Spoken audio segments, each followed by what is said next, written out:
Assalamualaikum everyone, welcome in BugHunt 2023. Today I'll be presenting my presentation about the Shinobi way to bug bounty. So without wasting more time, let's get started. If you already don't know who am I, then here is a short introduction about myself. My name is Mehdi Hassan Drimon. I am one of the brand ambassador at HackerOne. I recently dropped out from my university. I was an engineering student and now I'm doing a full-time bug bounty. In social media or any platform, you will find me with this username Remonsec, and this ugly guy is me. Okay, so let's start from the very basic, okay? It doesn't matter what type of assessment you are doing, maybe it's pen test or bug bounty or any other things. There are three simple steps. First, you pick up your target, then you plan the attack, and then you perform the attack right. Simple as that. But as a full-time bug bounty hunter, I realized that there is really more in-depth things to do while doing those things. So let's discuss them in depth. So first, we will choose a target, right? It's as simple as that. If you are doing bug bounty for maybe side activity or in your free time, then this is not that important. But as a full-time bug bounty hunter like me, it's really so important because if I pick up a wrong target or the target is not suitable for me, then I will just waste my time, energy, and maybe sometime I may get burnout. So to choose your target, you have to choose it wisely. First of all, what you can check, we can check the scope. Generally, there are three type of scopes like medium, small, and large. There are also another one for the like they support root domain or seed domains. So I didn't mention it here for a purpose. I will explain it later on. So you can look at the scope if it's small, medium, or large. If they have wildcard entry there, or what type of target you are interested in. So if it match with your expectation, then you can pick it up. Then you can look for the bounty amount. If you are beginner or new, you can go with the low bounty amount targets. I don't think professionals or the guys who do bug bounty for a living will not waste their time on a program that pay maybe $1,000 for critical or whatever. So you can pick those type of low payout programs and give them a shot. Then you can check up the response time. If they respond late, then you may end up having a lot of duplicates because they are taking a lot of time to fix the vulnerabilities. And late response programs also may lead sometime burnout because they are not replying and you are not getting the energy to hunt more. So make sure you understand their response time and about that program. And then you can check if it's a platform hosted or self-hosted or whatever. If it's from any platform like HackerOne, BugCrowd, or other platforms, then there is a process to hunt there. If it's self-hosted, you really don't know if it's really a genuine program or fake or whatever. Sometimes the self-hosted programs actually scam. They host a program but they don't even reply. Sometimes they fix the vulnerability but they don't pay you. So make sure you understand the possible risk, and then you can go for that single or mass assessment method. Like if you are going to perform a single vulnerability assessment, like you have a single scope and you will pick one target and perform your whole assessment there, or you can pick up mass targets and pick one single vulnerability and kind of spread things. So it really depends on you. Here you can see, if you familiar with Naruto, you can see they have different team set. So suppose you have a target that is e-commerce website, then you may picking up the Naruto team. If suppose there is a program that is social media website, so you may pick another team. So those targets really depends on what type of assessment you should do there, so you have to prepare yourself according to your target. So that's why choosing the right target is so important for a full-time bug bounty hunter. So let's move on now. So now here is the planning part. You can see I have a simple mind map for myself. It's really simple, but it took me a while to build up. So let's see how it works. Here you can see you have your target, and then you have chosen you will do mass assessment or single assessment. Then you collect your scopes. If it's a mass assessment, then you collect all the target scopes, and if single, just pass the scope.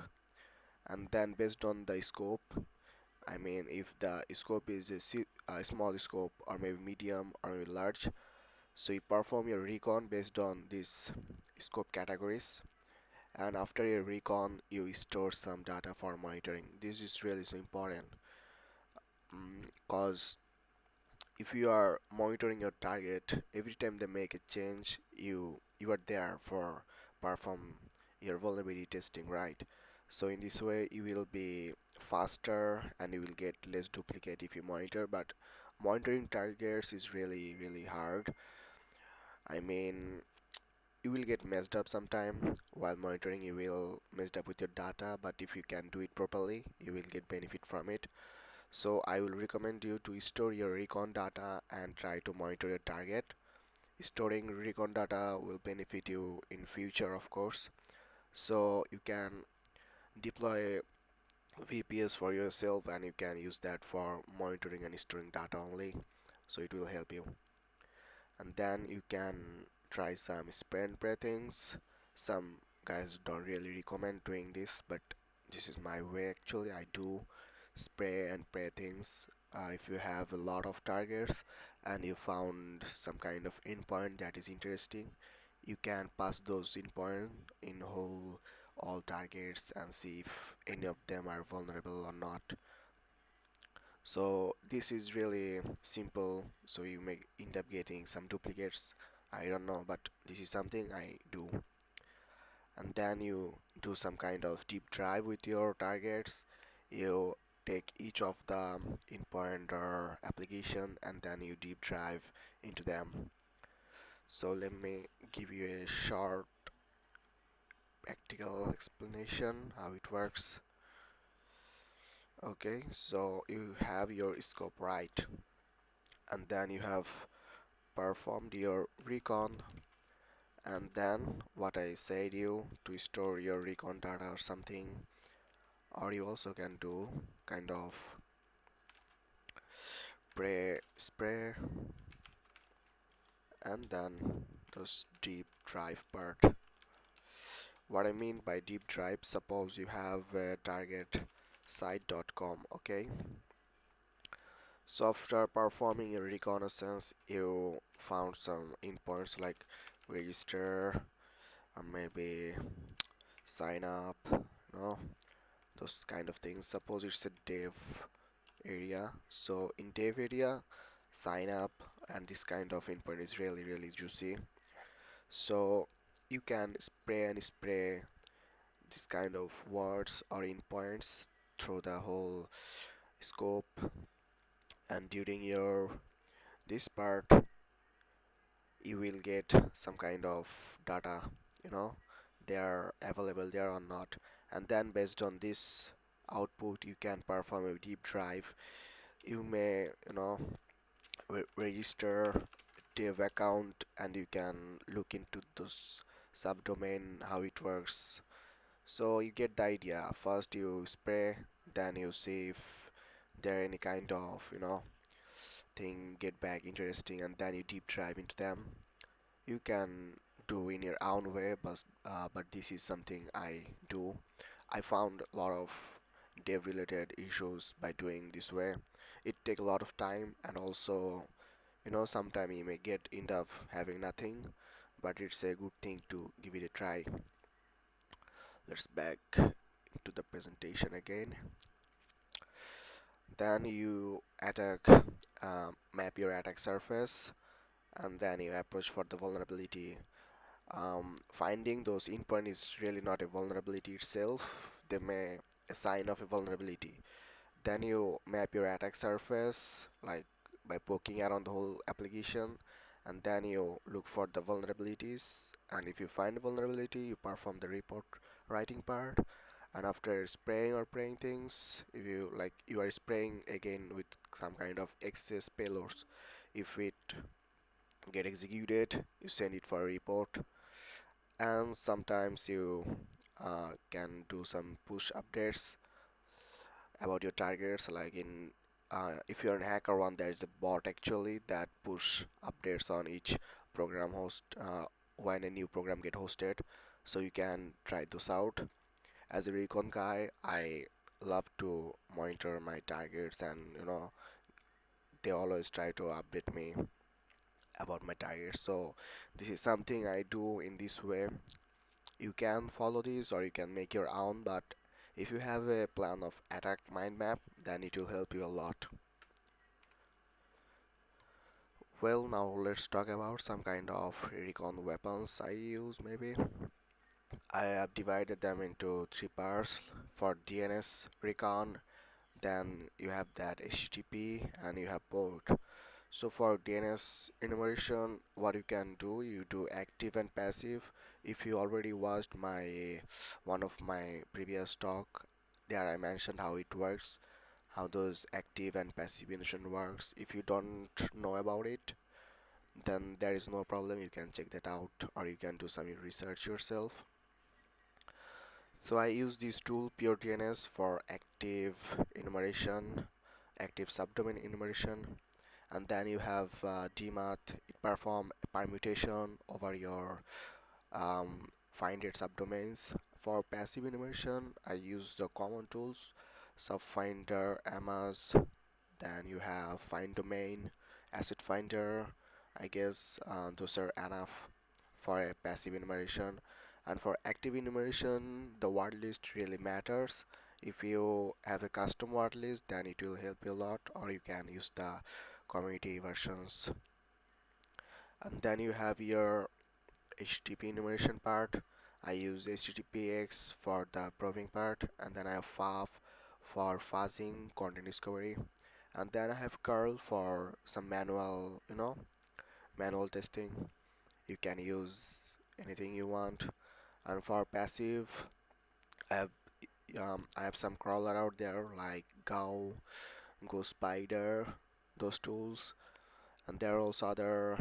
You can try them. There are, but tools are really not that important. If you know how it works, if you know what to do, then you can pick up any tools or anything you want. Just know what you are doing, how it works. Like if you are going to perform a fuzzing, it's not important that you have to use FUF. FUF is maybe working good for me, but it may not work good for you. So you can pick any other alternatives like deep search or whatever. Just if you know how to perform a content discovery, you can use any of the tools you want. It really doesn't matter.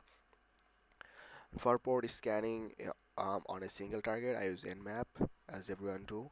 And for mass assessment, I use Navu because it's really fast and it allows you to do it in a simple way. If you have automation, then Navu is really simple to add in your pipeline.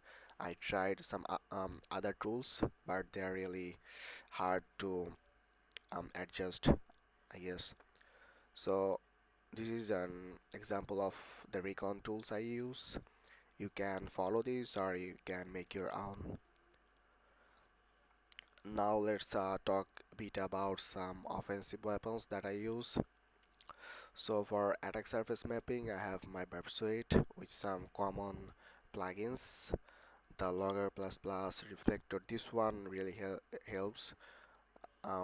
This what these do whenever you pass input, it let you know if the input is reflected back somewhere or not. For finding excess vulnerabilities, this one really helps. And then we have some other common plugins. I don't use plugins that much, but if you have something your very own way, you can pick up that plugin in your way. Then you have Notion. Notion really helps to take notes of what you are doing. Suppose if you are performing an assessment over a where suppose in a development area, okay, you have found some interesting endpoints there. You can take up the notes and you can try to find them in production area or something like that. So if you have your notes out there, it will help a lot. I found Barb Suite and Notion is a perfect combination for me for performing my attack surface mapping part. And then I have the vulnerability scanning exploiting part. Here I use some common vulnerability frameworks for exploiting. Like if you are doing for some access, you can try Dalfox. I use this one a lot. It really helped me. I'm not good with manual payload, custom payload making those things, so I just use Dalfox. It's simple and easy. And then you have your SQL map and some other common exploitation tools. It really depends what type of vulnerability you have. Like if you have some kind of JSON token things, then there is a tool for that. If you have something else, then there is a tool for that. So I actually can't mention them all, so you can give them a try. When performing my bug bounty assessment, I do follow them. That's why I have mentioned. And there are some tools for vulnerability scanning. This tool is really so popular, the Nuclei and the Osmodos. I have used the premium version of this tool and that really helped. I received a bounty within 12 hours of using it. So this one is powerful, but it give a lot of false positive also. It take a lot of time. Then you have Nuclei. You can build your own template, custom template, and you can perform those spray and spray things. Here Nuclei really works great when you perform those spraying things, but if you have your own custom template, then you you're done. Then let's move on and see what's next. Well, so I have some example vulnerabilities for you guys. So here you can see these vulnerabilities found 2 years ago. What I did is really simple. I did subdomain enumeration, then I perform my probing and fuzzing, and then I took a bit of web screenshots to see how it works. 2 years back, taking screenshot is really important because that time we didn't have nuclei, so we used to take a screenshot to see well what's there. Let's see. And then you have uh, here the third-party software access, a blog survey. This one is a third-party software. It was open out there by sending a request slash dashboard. I was maybe getting back a 301 response with a registering point. Then I registered an account and then they gave me full access of that third-party software. So you can see the workflow is really simple and this process follow my mind map here. You can see there it follows how I plan my attack, and then I found this vulnerability out here. So it's really that simple, nothing fancy. You can try out by making that type of plan of attacks. And then I have this subdomain takeover. You can see I have disclosed the name because I have full permission from Amazon. I have asked them if I can disclose this, then they say okay, if it helps then you can do it. So what I did subdomain enumeration, passive, active and permutation, everything, and then I ran nuclei, right? But here you can see in nuclei template for fastly takeover, they have the match fastly error unknown domain, right? They will match this error message. But the thing is, my target, this host, was replying back this invalid URL. So you can see it's not matching. The signature is not matching with the response. So I will, probably miss if I use only nuclei there. So what I did DNS enumeration. You can see after DNS enumeration, I used DNSX to check out the DNS records. So from there, I found it was hosted on fastly, and the error message was suspicious to me. Then I, taken over that subdomain. So it was really that simple. Why I'm mentioning it here? Because if you just rely on, one thing, maybe those nuclei, you will miss a lot of things. So you can try different way to enumerate the different things. Not just signature, you also can take out the what DNS records, so you may not miss this type of edge case. There is another one, AWS subdomain takeover, another host. This one also performed by doing this kind of DNS record check. And then I have one in Valorant. If you play Valorant, then bro, I hacked your game. So what was this? It was a third-party software takeover.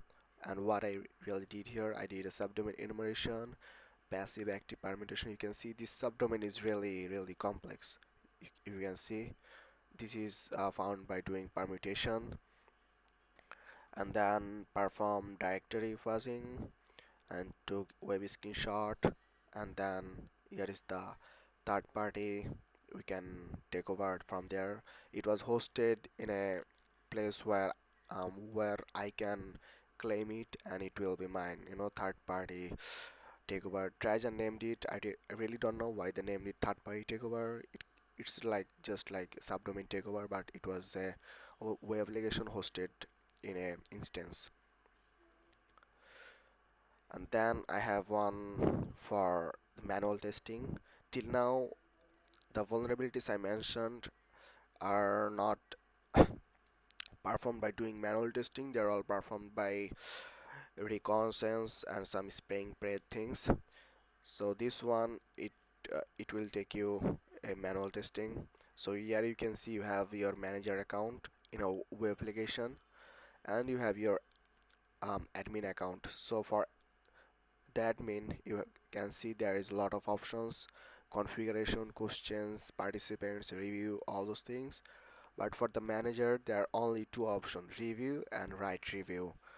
Manager don't have this configuration and other area access, but you can see from my screenshot, manager account is also able to see what an admin account can see.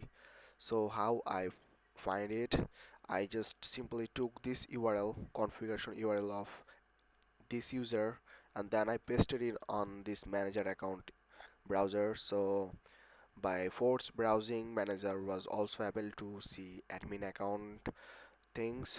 So it's that simple. You can, you know check them out while you're doing manual testings. So you can see it's really the bugs I found really simple, easy, anyone can find them.